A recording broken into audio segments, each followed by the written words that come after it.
పరం శాంతి మా అంటున్నారు. శాంతి ఎక్కడ ఉన్నది?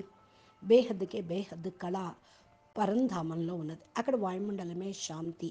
అక్కడ వాయుమండలం పరం పరం మహాశాంతి వాతావరణం ఉంటుంది. ఆ వాతావరణాన్ని, వాయుమండలాన్ని జ్ఞాపకం చేస్తే మన ఆత్మ లోపలికి పవర్ అనేది అనుభూతి అవుతూ ఉంటుంది. ప్రతి ఒక్కటి ఇక్కడ మనం అనుభవం చేసుకోవాలి. అది జబర్దస్త్ వాయుమండలము. అది దాదాజీ యొక్క మూల స్థానము. ఆ వాయుమండలంలోనే వెళ్ళి దాదాజీ యొక్క మస్తకం నుండి లైట్ వస్తుంది. అది పరం లైట్ హౌస్, మైట్ హౌస్.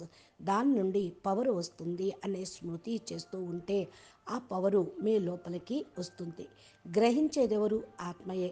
ఆత్మ లోపల పవర్ వస్తున్నట్టు అనుభూతి పొందాలి. మురళిలో చెప్పారు, అంతిమ కోర్సు అంటే రియలైజేషన్ కోర్సు. ఆత్మస్వరూపంలో రియలైజ్ చేసుకోవాలి. పరం శాంతి.